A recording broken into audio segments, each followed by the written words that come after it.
他後背上竟然長了一個腦袋，還變得越來越大，摸起來呢軟軟的，感覺裡面好像有東西在動，但誰都不知道裡面到底是個什麼東西。然而醫生的一句話讓所有人大驚失色，直到最後把腦袋切開，才看清他的真面目。大叔說，自從多了一個腦袋，感覺自己變聰明了很多，但常常感覺後背有蟲子亂鑽，手臂和脖子還經常會失去知覺，心裡呢會產生2種不同的聲音，分別控制自己，常常會產生邪惡的念頭。他怕以後無法控制自己，真的做出什麼不好的事，所以呢，趕緊找到了醫生，來了個線上會診。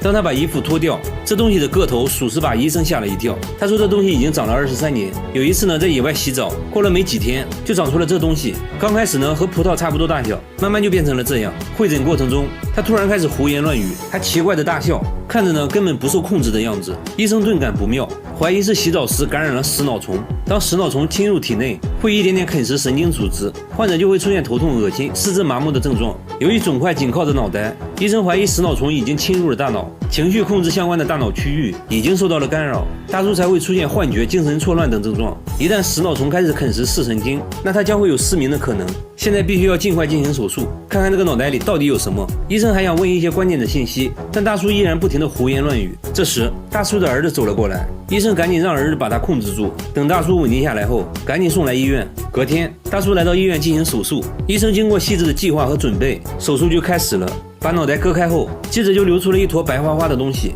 看着非常像奶油。不過還好，醫生並沒有發現食腦蟲，看起來只是普通的脂肪瘤而已。處理完畢，縫合傷口，慢慢的就可以康復了。這個公寓的住戶凌晨4點必須起床，然後捂着耳朵站在牆角，也並不是他們想起床，而是被一個怪聲吵醒的。每到凌晨4點，整個公寓就會傳來敲門聲，有時聲音又像小孩在樓頂玩玻璃球的聲音。物業也試圖找到聲音來源，關閉了所有能產生噪音的設備，但聲音仍然存在。現在反而變本加厲，什麼奇怪的聲音都會出現，公寓住戶都被搞得精神崩潰。這個大媽就受不了了，長期折磨讓她患上了神經衰弱，現在只能在外面租房住。大家偷偷安裝了監控，想看看到底有多誇張。一到凌晨4點，震耳欲聾的聲音把攝像小哥都嚇一跳，噪音高達90分貝。要知道地鐵站的噪音才81分貝而已。大家發現用鐵錘敲打瓷磚的聲音和這怪聲很像，懷疑是有人故意這樣做的。到底是什麼人會一直制造這種聲音呢？犯罪心理學家表示，半夜發出這種聲音能影響人們的生活，這可以讓他內心得到莫大的滿足。這種人就是心理變態。大家決定找到這個罪魁禍首，準備了10多台監控，蹲守在大樓各個角落。結果幾天下來，這怪聲突然神秘消失了。大家猜測，這個制造噪音的人已經害怕了，其實沒必要再調查了。1個月後，節目組回訪，物業表示，自從節目組開始調查後，聲音就沒再出現過。這下大家都能安心睡覺了。他對着家裡的窗戶連續拍了5個小時的照片，只為拍到一個熟悉又恐怖的東西。一家人最近被這東西搞得心神不寧。你可以想象一下，他家住3樓，最近卻出現一個梳着雙馬尾的老太婆，趴在窗戶死死盯着一家人，就問你怕不怕？這鬼臉是偶然拍到的，一開始以為是窗邊玩具印上去的，放大後一看不對勁，越看越像人臉，更像是一個面目猙獰的老太婆。這把他看得頭皮發麻，緊接着對着窗戶又拍了幾張，結果照片裡神秘的老太婆又消失了。你就說怪不怪吧？關鍵這是3楼啊，一般人根本就上不來。他覺得這根本就不是人，趕緊拿着這鬼照片找到專家。專家對照片進行數據分析，結論是這鬼臉是真實存在的，並不是 PS 的。但專家並不認為是靈異事件，他認為是室內物體反射產生的陰影而已。仔細觀察後，發現鬼臉旁邊有椅子的影子，猜測這鬼臉應該是掛在椅子上的衣服反射形成的。緊接着專家開始了測試，在椅子上掛好衣服，對着窗戶拍照，拍到的照片上果然出現了一些輪廓，但並不像人臉。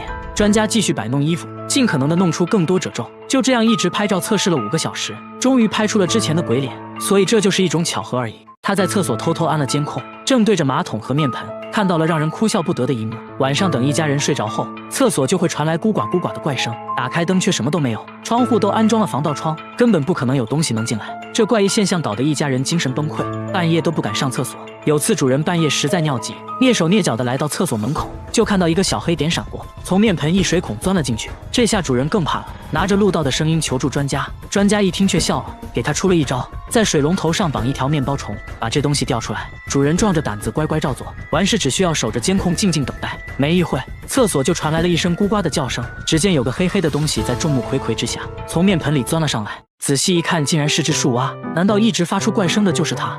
樹蛙對着面包蟲若有所思，也不知道在想什麼，接着一口吞了。沒成想蟲子綁得太緊，嘗試了幾次都沒吃到，又灰溜溜地鑽進了面盆。關鍵它家在9樓，這樹蛙是怎麼爬上來的呢？雖然樹蛙會爬牆，但靠它自己是不可能爬到9樓的。樓上樓下的鄰居都問過了，也沒人養樹蛙。專家研究半天，說樹蛙只可能是從外面人為帶回來的。問了一圈，主人說前段時間從鄉下拿回來很多白菜，準備做泡菜。專家一拍腦袋，說樹蛙很可能就藏在了白菜裡，陰差陽錯就蹦到了面盆裡。現在重要的是趕快把它解救出來，把面盆拆下來，剛切開一個洞，樹蛙就跳了出來，小小的一隻，非常可愛。大家決定先暫時把它養在家裡，等春暖花開時再讓它回歸自然。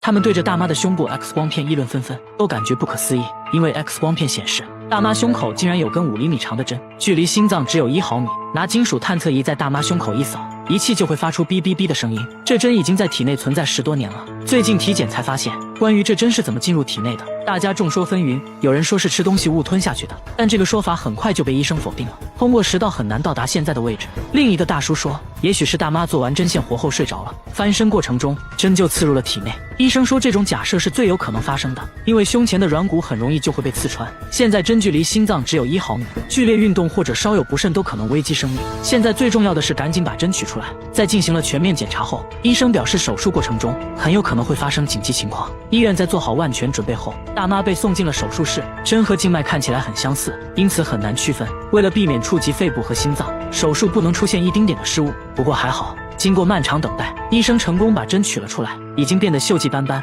術後大媽狀況良好，看着伴隨了自己10多年的針，大媽唏噓不已。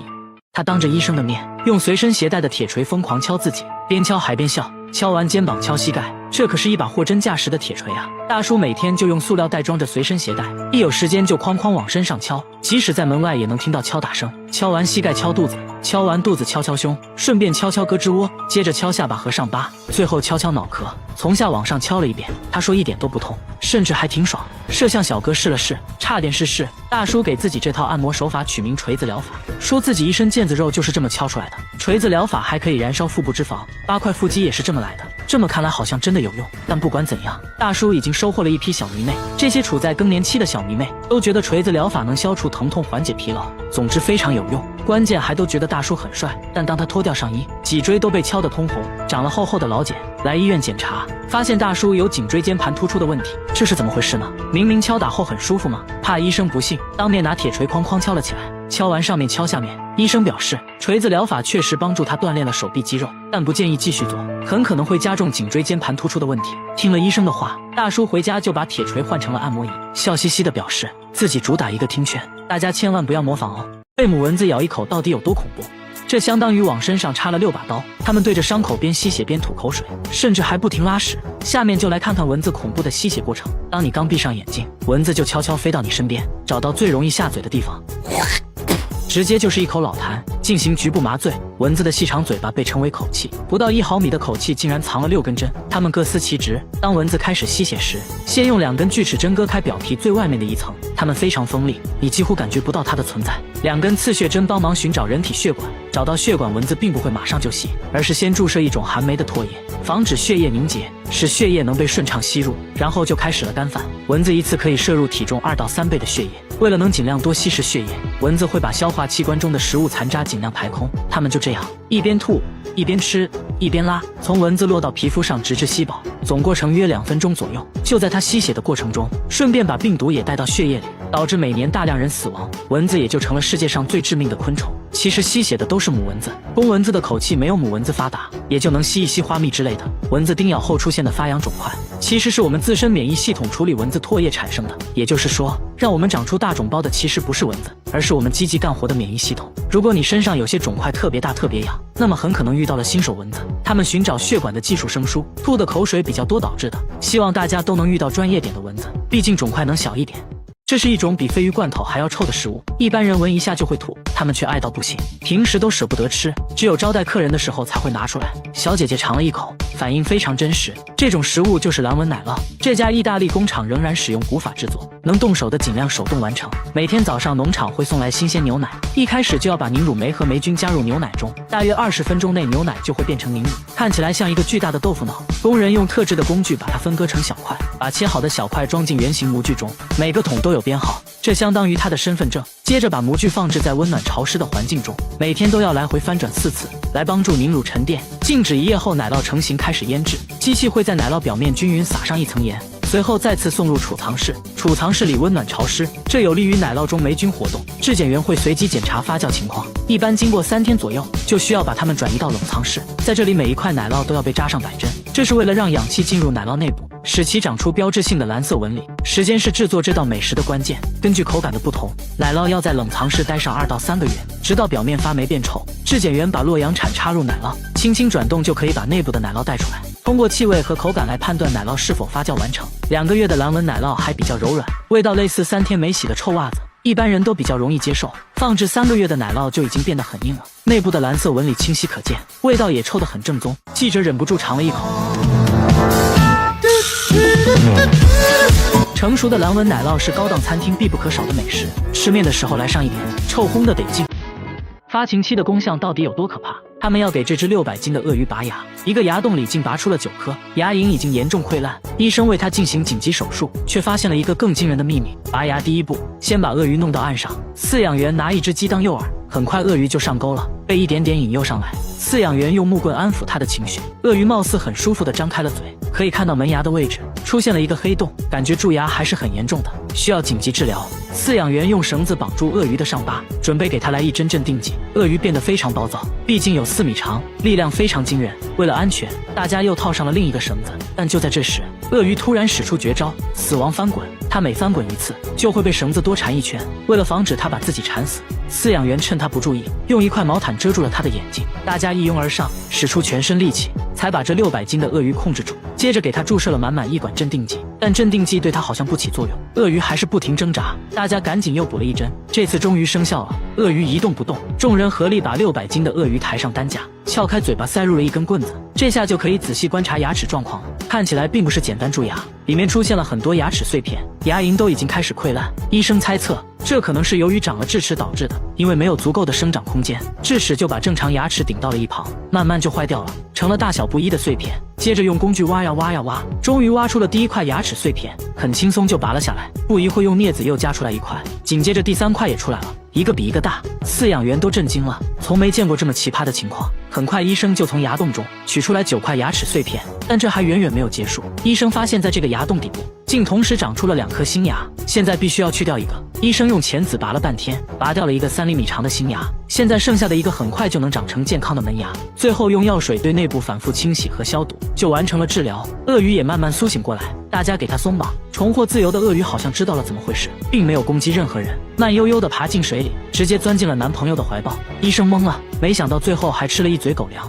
大姐是吃鯡魚罐頭長大的，什麼臭她就吃什麼。她嘗試過吃屎，但是不喜歡啊，因為不夠臭。臭豆腐只能算是小甜點。下水道的氣味對她來說，那就是新鮮空氣。和朋友聚餐，朋友想要挑戰一下，夾起一塊鯡魚，剛放進嘴裡就止不住的嘔吐，她卻什麼都感覺不到。不一會兒，自己就幹完了一盤鯡魚。大姐現在最愛吃的卻是鰩魚，因為鰩魚比鯡魚還臭10倍。節目組邀請了幾位鰩魚愛好者來到鰩魚發酵車間，門一打開，一股比下水道還要臭100倍的味道襲來，怎麼給你形容呢？狗聞了都嫌臭，燻得眼睛都睜不開。其他人紛紛敗下陣來，大姐卻直接貼着鰩魚聞了起來，越聞越上頭，好想吃一口。不僅如此，大姐生活中也是處處重口味，做菜要加5勺鹽，半斤辣椒面，這樣吃起來才有滋有味。那她為什麼會這樣？她卻說其實自己聞不到任何氣味，冰箱裡的食物壞沒壞，自己也無法從氣味中分辨，只能嘗了才能確定是否過期。因為聞不到任何氣味，也讓她暴露在危險中，天然氣洩漏自己也毫無察覺，食物燒焦了也不知道。節目組帶她來醫院檢查，一番檢查過後，醫生說她的嗅覺功能已經完全喪失了，味覺也在退化，這種情況是沒辦法治療的。不過聞不到氣味並不完全是壞事，大姐是養老院護工，平時的工作就是幫老人換尿布之類的，因為聞不到氣味，所以工作起來很輕鬆，自己也很喜歡這份工作，把缺陷變成優勢，大姐還是很值得我們學習的。但是要說吃的奇葩，下面這個小伙表示不服，他抓起一把沙子塞進嘴裡，嘎嘣嘎嘣的吃了起來。周圍人的表情說明了一切，他卻說沙子比糖還要甜，還讓旁邊的大叔嘗一嘗。大叔露出了關懷智障的眼神。又到飯點了，他從袋子裡掏出2把沙子，這就是他今天的主食。接着大口大口的吃了起來，那是乾淨又衛生啊！吃完還張嘴讓節目組檢查了一下，是沙子沒錯了。他沒事就去工地吃自助餐，工地上的沙子新鮮可口，品類多，量還大。來到工地先試吃一下，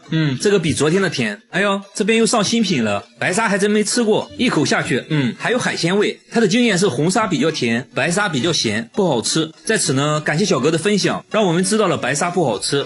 他說自己五行缺土，累了困了就要吃沙子，沙子能為自己提供能量，所以每當工作累了，他第一時間不是休息，而是找出隨身攜帶的沙子，舀上一勺直接開灶，只要吃上一口，整個人都精神了。然而他開始吃沙子的原因卻很讓人心痛。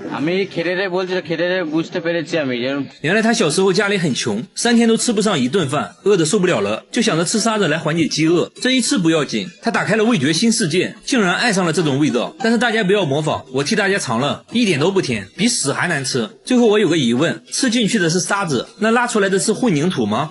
沒錢的吃沙子，那有錢的吃啥呢？下面這個小哥就很搞笑，他一吃東西就會流淚，並不是辣哭的，就算吃米飯也會止不住的掉眼淚，而且只有左眼會流淚，吃飽以後就不會流淚了。而當他看電影被感動了，就換成右眼流淚了，2隻眼睛分工明確，就很神奇。媽媽說他出生的時候就這樣，只有1隻眼睛流淚，還給節目組看了照片，但照片上明明2個眼睛都在流淚啊。媽媽說是因為他手裡還拿着零食呢，正好湊齊了一對。他說吃不同食物流淚的程度也不一樣，好吃的流淚多，口味一般的只會掉2滴意識一下，所以公司聚餐都會讓他先吃，看淚水大小判斷食物美味程度。妙啊，這種特殊技能對工作也有一些影響。他是一位歌手，在外演出化好妝後就不能吃東西了，調皮的同伴強塞給他一粒爆米花，沒一會兒眼淚就掉下來了。節目組帶他來醫院做了全面檢查，醫生說很可能是神經末梢問題，接着又對眼睛做了測試，醫生說這種病叫鱷魚的眼淚，是由於唾液神經和淚腺交織在了一起，吃東西流的淚應該是唾液，只是有點惡心而已，並不會對身體造成任何傷害。最後小哥也說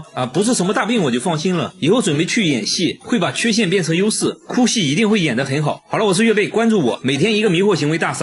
這是一棵會生錢的樹，每天都能在樹下找到1枚硬幣，這些就是最近收集到的硬幣，很奇怪，都是50的。店主說2個月前打掃衛生時，在店門口的樹下意外發現的，之後每天都會出現1枚硬幣，他也不敢用，只是把硬幣收集起來。對於這種現象，有人說柿子樹果實累累，象徵着家族興旺，可能是有人對着樹許願丟的硬幣，這種說法還是挺靠譜的，畢竟我們這邊也有許願丟硬幣的做法。奇怪的是，附近其他柿子樹下面卻找不到任何硬幣，只有他店門口的樹會這樣，這就有點詭異了。店主很焦慮，這是有人在對自己下蠱施法嗎？節目組安裝了攝像頭，想要找到丟硬幣的人。經過漫長的等待，一位可疑的大媽出現了，她不經意地路過柿子樹，隨手朝樹下丟了一個東西。節目組迅速出擊，面對質疑，她卻說什麼硬幣不硬幣的，我丟的是一片樹葉。原來大媽喜歡聞樹葉的味道，時間一長，樹葉的味道就淡了，自己就隨手丟了而已，看起來好像真的不是這位大媽。節目組決定繼續觀察，一直到深夜都沒有出現可疑人物。第二天早上7點起床到樹下一看，再次發現了硬幣。節目組趕緊調監控，發現了一個行為可疑的大媽，她在早上5點的時候有目的的朝樹下丟了一個東西，隨後匆匆離開。店主看到這一幕講話了，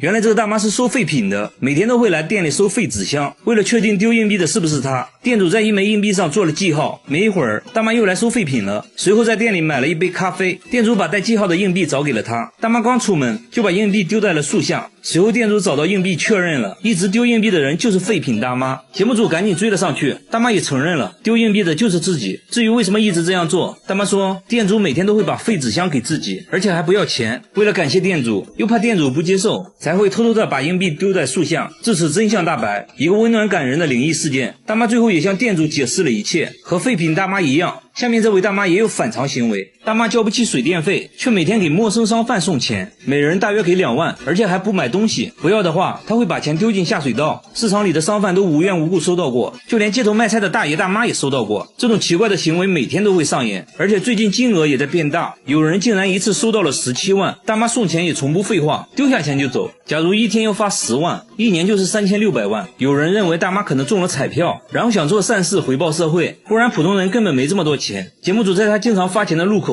安裝了攝像機，經過漫長的等待，一個拉着購物車穿紅色衣服的女人出現了。她先來到銀行取錢，取完錢隨手把一些錢送給了旁邊坐着的老太太。老太太說真的奇怪，我都不認識她啊，大媽剛離開銀行，就開始給路邊的小販發錢，發完繼續去下一個地方。節目組追上大媽，想了解下情況。大媽發現了攝像機，拉着購物車就溜了。大媽的迷惑行為還在繼續，買了幾個漢堡後，給旁邊的人分了幾個，路邊樹底下丟一個，剩下的直接丟進了垃圾桶，這多少就有點浪費啊。經過長時間的溝通，大媽同意讓節目組跟她回家。和大家想象的不一樣，她家裡很破，而且家裡只有大媽一人，那她為什麼要給別人送錢？大媽卻一口否認，說自己沒有給別人送過錢。交不起水電費的大媽每天卻給陌生人送錢，問她為什麼這樣做，大媽卻說自己沒有給陌生人送過錢。節目組說我們都拍下來了，就是你啊。大媽改口說自己是奉命辦事的，是大山守護神讓自己這麼做的。然後大媽又扯了一些有的沒的，越說越玄幻。節目組還發現她家一直沒有交水電費，大媽的存折上也只有幾萬塊，看起來生活本身就很困难了，根本不足以支撐她每天出去送錢。這時大媽又說自己把股票賣了，但看起来像是臨時編的謊話。第二天大媽又去了銀行，把剛取出來的15萬直接放在大廳的凳子上，誰想要誰要。節目組把錢收起來還給大媽，大媽突然哈哈大笑，直接把錢丟進了下水道。這種反常舉動，節目組覺得有必要帶大媽去看醫生了。街道辦事處的工作人員都知道大媽的情況，想要幫助她都被拒絕了。節目組想要說服大媽去醫院，還是被拒絕。接着大媽還哭了起來。經過連續幾天的勸說，大媽同意去醫院。一番交流過後，魏浩宇醫生認為大媽患有精神分裂症，同時還出現了幻覺，都是由於長期缺愛導致的。醫生建議大媽要敞開心扉，分享自己的感受。街道辦事處表示會幫助大媽，給她溫暖，讓大媽感受到被愛。曾經收到大媽錢的商販也表示會把錢還給大媽，希望她能好起來。至於她的錢到底哪裡來的，節目中也沒說明白。就這樣吧，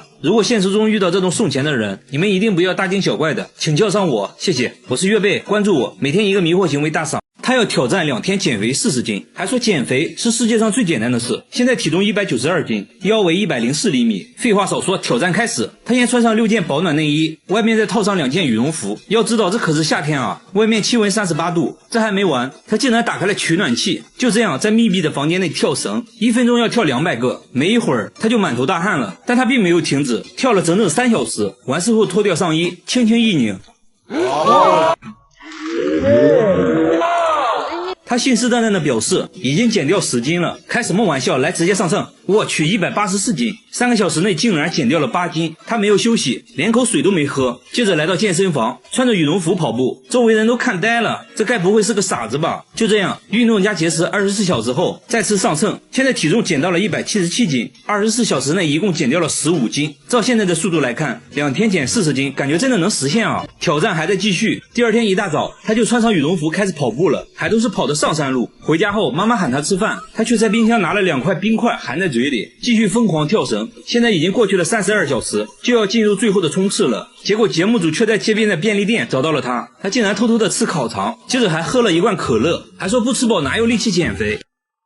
不過還好，回家後他繼續運動到深夜。第二天一早，挑戰時間到，他已經準備好上秤了。結果現在體重是166斤，也就是2天內減掉了26斤。雖然有一點點打臉，但這樣也很誇張了。他認為是烤腸和可樂影響了自己，還說自己最高紀錄1天減過30斤。那麼他為什麼要用這種方式減肥？原來他曾經是一名拳擊手，拳擊比賽是分重量級的，為此他進行過無數次的节食減重，知道如何快速的減重和增重。但是大家不要模仿，畢竟人家是專業的，是個狠人。但是要说狠，下面這個男人表示不服。大叔瘋狂的用臉撞樹，1分鐘要撞60次，樹枝被撞得來回搖晃，頭上都出血了。他卻說自己在鍛鍊身體，隨後拿出502塗在流血的額頭上，真是個狠人啊！節目組摸了一下，確實硬邦邦的，真的不會痛嗎？大叔輕蔑一笑，說我都做了5年了，還勸大家不要模仿，不然很有可能腦袋開花。妻子說從來沒見他額頭好過，因為他每天都會撞樹。說實話，我有點心疼那棵樹了。大叔工作時卻很安靜，完全沒有暴躁的樣子，那他為啥會選擇這種奇葩的鍛鍊方式？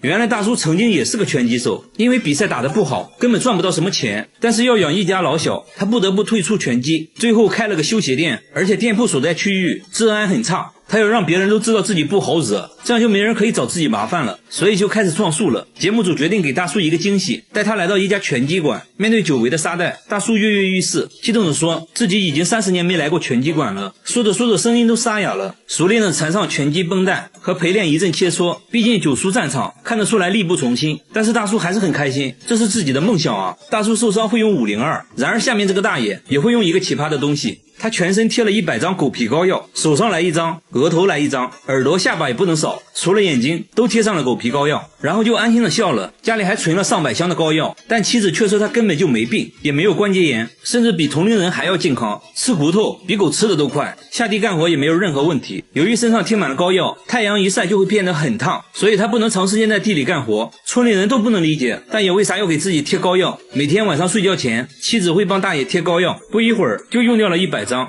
只有這樣大爺才能安心的睡覺。長期貼膏藥對他皮膚造成了嚴重傷害，有些部位出現了潰瘍。節目組帶他來醫院檢查，醫生說由於膏藥的刺激，他得了皮炎，必須馬上停止貼膏藥。那他為啥10多年來每天堅持貼膏藥？原來10年前大爺不小心掉進了一個大坑裡，過了3天3夜自己才慢慢爬了出來。從那以後他開始每天做噩夢，感覺有1萬隻螞蟻在身上爬來爬去。偶然貼了一次狗皮膏藥後，竟然連續2天都沒有做噩夢。從那之後就離不開膏藥了。身體沒問題的話，那8成就是心理問題了。心理醫生給大爺做了專業的心理測驗，結果醫生卻說大爺沒有任何心理問題，而且狗皮膏藥中確實有一些凝神成分。鑑於他皮膚問題，醫生還是建議少用膏藥，可以定期來醫院做輔導，慢慢改掉壞習慣。我怎麼感覺大爺就是單純的不想下地幹活啊？好了，我是月貝，關注我，每天一個迷惑行為大賞。如果吃辣有段位，下面這位大媽也屬於王者級別，她10分鐘就能吃完1盆辣椒，這就是她今天的午飯。為了增加口感，她會用辣椒蘸辣椒醬，嘎嘣脆，好像吃黃瓜一樣。她竟然沒有絲毫反應，這該不會是假的吧？工作人員決定嘗一下，咬下一小口。好了，我是月貝，關注我，每天一個迷惑行為大賞。他吃冰淇淋要加辣椒醬，一口下去冰火2重天，還說口感很像奧利給。咖啡裡也要加入半瓶辣椒醬，攪拌一下一飲而盡。他說餐廳的辣椒一點都不辣，會隨身帶着1瓶秘制辣椒醬。吃炸醬麵要先來上1勺免費辣椒，再加入自己秘制辣椒。好家伙，直接成了辣椒拌飯。旁邊大哥聞了一下就辣到咳嗽，吃完呢接着喝點水，水裡也要擠入辣椒醬。更奇葩的是，喝感冒藥也要加辣椒醬，還說這樣容易出汗，好得快。剩下的一點藥湯裡再加上米飯，這樣更有食慾了。感冒好了就要吃燒烤，喝啤酒那自然少不了辣椒醬，喝這麼一杯頂過去2杯。不僅如此啊，連他7歲的兒子都酷愛辣椒醬，米飯必須拌辣椒才能吃，連黃桃罐頭都要蘸辣椒。剛開始工作人員還以為是番茄醬，嘗了一口，厲害厲害，和他爸爸一樣，他喝水也只喝辣椒水。不僅是辣椒，各種各樣的芥末也是他的最愛，如果不給吃他就會哭。那他們真的健康嗎？經過檢查，醫生發現父親患有嚴重的胃潰瘍，兒子很幸運，暫時沒發現問題，但醫生還是建議少吃，畢竟正在長身體，要多吃有營養的東西。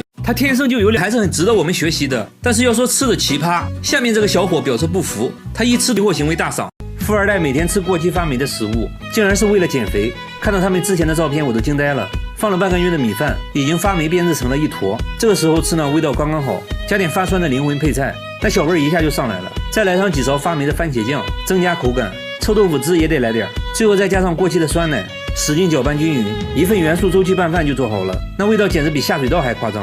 怎麼說呢？劉墉都吃不下去，兩人卻吃得津津有味，邊吃呢還邊笑，說味道還差點。這還沒完，飯後水果更誇張，外皮發黑腐爛的香蕉成了首選，表皮已經滲出了粘稠的汁液。對他們來說，這種成熟度剛剛好，說吃起來像巧克力。吃完香蕉呢還不過癮，接着拿出了發霉的橘子，還說女朋友最愛吃發霉的部分，說着就開始撒狗糧。據說兩人就是翻垃圾桶時認識的。工作人員對他們的食物和馬桶分別採樣檢測，結果他們吃的食物比馬桶還髒，細菌含量是馬桶的幾10倍。他們呢卻毫不在意，但節目組實在看不下去了，給他們準備了一桌正常人吃的飯菜。他們聞了一下卻連連搖頭，鼓起勇氣嘗了嘗，直接跑出去吐了。他們說吃變質的食物主要是為了減肥，因為這樣更容易催吐。他就是用這種方法從200斤減到了現在的128斤，女朋友也從140斤減到了90斤，聽起來簡直匪夷所思。節目組帶他們來醫院，通過內窺鏡檢查後發現，他們都患有嚴重的胃潰瘍，如果繼續吃的話，很可能會發生癌變，甚至死亡。就算华佗在世也救不了你，用這種方式減肥是不可取的。減肥你可以跳一下《本草綱目》嘛。